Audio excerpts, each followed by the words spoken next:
to experience the ways of this world. And the only way to be able to say, or to be able to advance in life, is through confrontation, is through struggles and through challenges. Now, as I say that, I'm not saying that we all need to go ahead and start fighting and kill each other.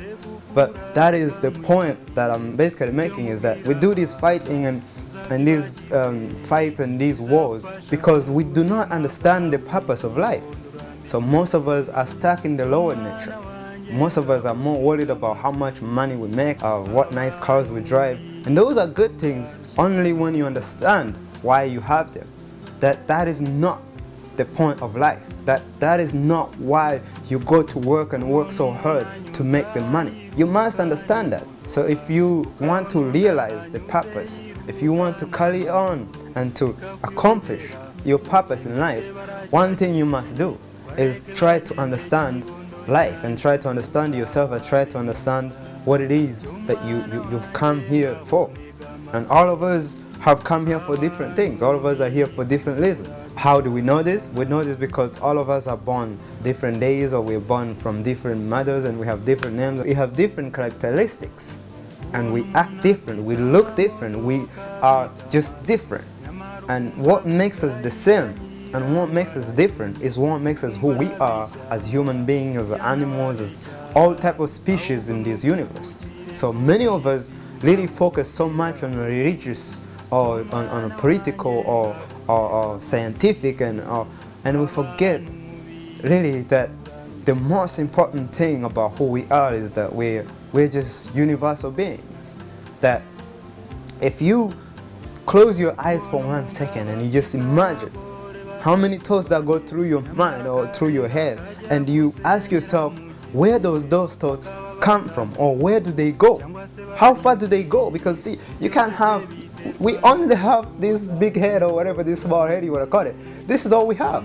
Now tell me, if this is all you have and you've had trillions of thoughts, where do they go?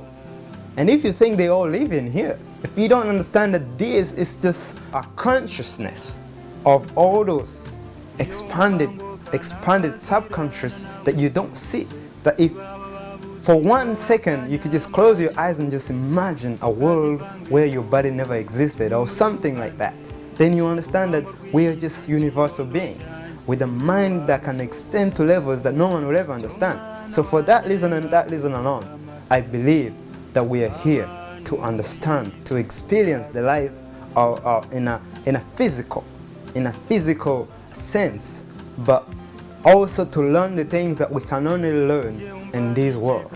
We're not just beings that come here and die and go to heaven and that is it. Because see, one thing that you must understand is, if you believe in heaven as it's told in the Bible, then you must also understand that all these other books that tell people about the sense of oneness and loving and all that stuff also tell you that you as an individual have the capability to achieve this heaven here on this planet, in this lifetime, to be human, to be conscious, to be understanding, and to have a mind that wherever you think, you become.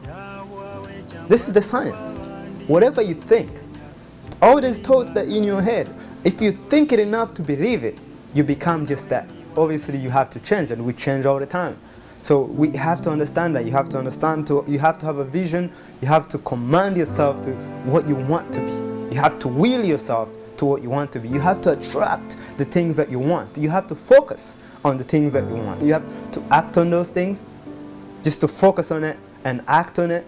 You can't just be, oh, I want this, but man, Jesus, please give me this. No, it has to be you. You have to understand that. You have to understand that when I want something, I must think it, I must change the way I act about things, so that way I can position myself in the place where I can get this thing that I want. I must have a vision of what it's going to look like when I get this thing that I'm looking for. I must command my mind to go and get that which I want. I must attract the people around me, the environment around me, the thoughts, whatever that is that's going to help me accomplish this thing that I'm looking for. I must do that. I must focus. I must act. I must move. And I must place value Because if you desire something but then you're like, when it comes, when it doesn't, you have to value it.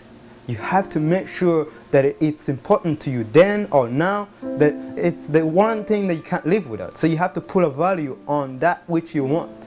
You have to create a relationship to it. So every day you wake up, you have to bring it from your subconsciousness to your consciousness and have a relationship with it.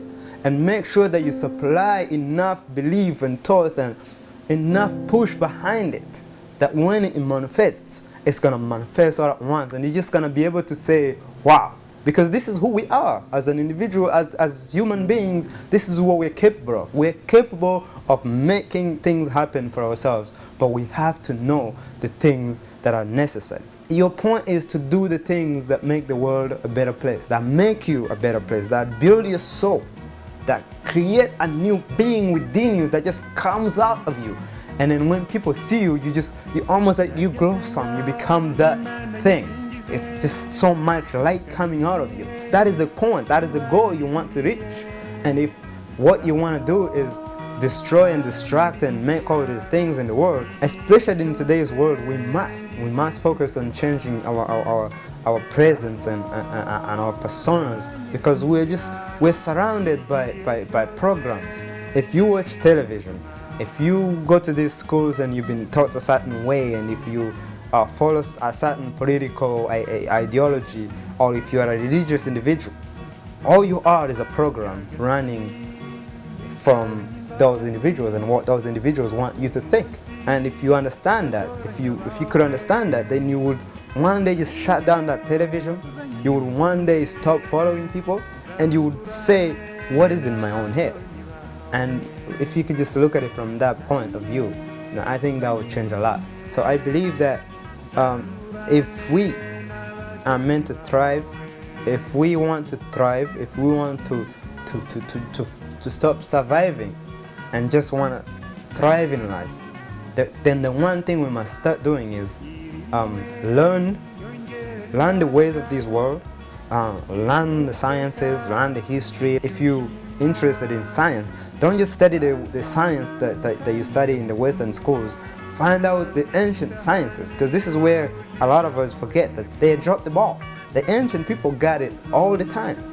Just don't focus on what they're teaching you in schools. I'm not saying give that up. I'm saying that study those other people, study those other cultures, and see what they did and what made them so great. Because see, for instance, the Africans who built the pyramids, you can't tell me that you have anything on them. Today, people are still trying to build pyramids and they still can't accomplish it. That shows you how advanced they were before they got infiltrated. These people lived on a certain level. They were able to do things that today we just call miracles. So I'm saying that study both worlds and understand that when we live in this world, we get stuck and forget that it's not just here. That if we forget who we were and where we come from, then all the life we're living now is just a lie. We're just living a lie, and for you to live this kind of life, it's really just unfortunate. We must first learn the correct way, the right way, the truthful, the integral way, to really be, to understand that this is an illusionary thing that we live through. We have become these inferior individuals, groups, communities, that we don't act on what we want anymore. We act on what other people want us to do, and that is not the solution for anything. So we have to find a way to rebuild and to heal the souls of ourselves and of others, and then we have to build on, to start building something, empires, whatever. You build something for you, for your children, for your grandchildren, for your community.